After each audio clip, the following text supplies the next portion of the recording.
Nah, produktivitas sentral ini kita lihat dari nilai efisiensinya berdasarkan cara dia berfotosintesi. Nah, karena tanaman ini merupakan bagian dari keanekaragaman hayati yang hadir dengan bentuk sebuah ekosistem, maka tanaman hayati itu juga mempunyai peran seperti sifat itu sendiri. Nah, produktivitas dari tanaman laut ini, jadi semua tanaman laut itu sama. Tanaman itu adalah makhluk autotrof, dia bisa menghasilkan bahan makannya sendiri dengan cara fotosintesis tadi. Maka pasti setiap tumbuhan itu maupun tumbuhan yang hijau yang memiliki klorofil atau itu pasti menjadi produsen primer maksud saya. Dan dimana proses fotosintesis ini bisa mengubah energi matahari menjadi energi kimia atau bahan organik yang tersimpan dalam molekul makanan, dan nanti bisa disinilah cikal bakal dari istilahnya itu rantai utama ujung tombak dari kehidupan di laut dan juga di bumi itu sebenarnya adalah dari tumbuhan hijau. Dan bahan organik yang terdapat di dalam kolom air laut mendukung aktivitas biologis merupakan hasil fotosintesa biota yang dapat melakukan fotosintesis. Karena ini seperti biota autotrof, dia nanti menghasilkan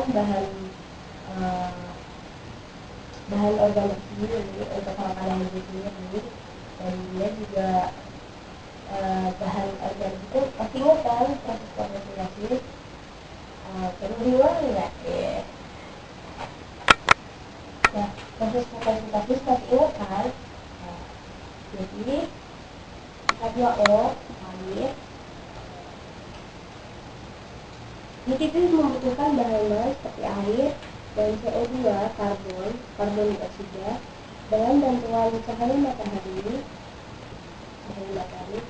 serta dimasukkan dalam klorofil, maka dia akan menghasilkan glukosa.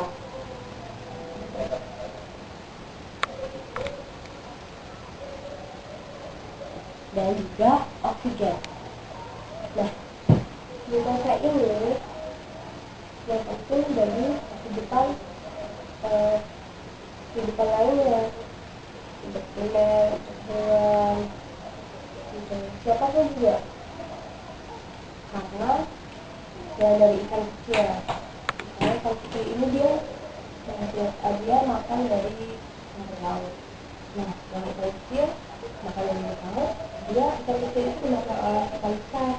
Nah, ikan besar itu nanti dimakan oleh ikan besar lagi, jika dimakan oleh manusia, dan setelah kita bisa sehat seperti ini, kita bisa makan ikan, kita bisa makan rumput laut, dan rumput laut itu sendiri pun bisa hidup serta dia merupakan penghasil oksigen juga. Jadi kalau nggak ada oksigen gimana? Jadi ini tuh bagi tanaman laut, dari jenis tanaman yang bisa berfotosintesis itu sangat berguna sekali bagi kehidupan ini. Nah, hubungan antara intensitas cahaya dan produktivitas primer itu berdasarkan penelitian, semakin tinggi intensitas cahayanya, maka semakin tinggi produktivitas primer itu sendiri, produktivitas itu sendiri. Karena batas tertentu selalu turun lagi.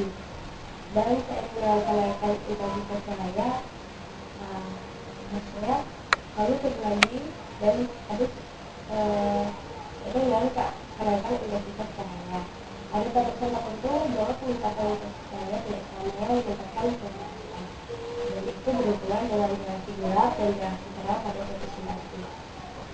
Reaksi terang itu dimana proses fotosintesis membutuhkan cahaya matahari untuk melakukan proses itu. Namun pada saat tertentu dia tidak membutuhkan cahaya matahari, bukan berarti tidak ada matahari selalu menyinari, namun pada saat tertentu dia tidak membutuhkan cahaya matahari untuk mendekat ke si batu. Karena itu dia disebut pasti gelap.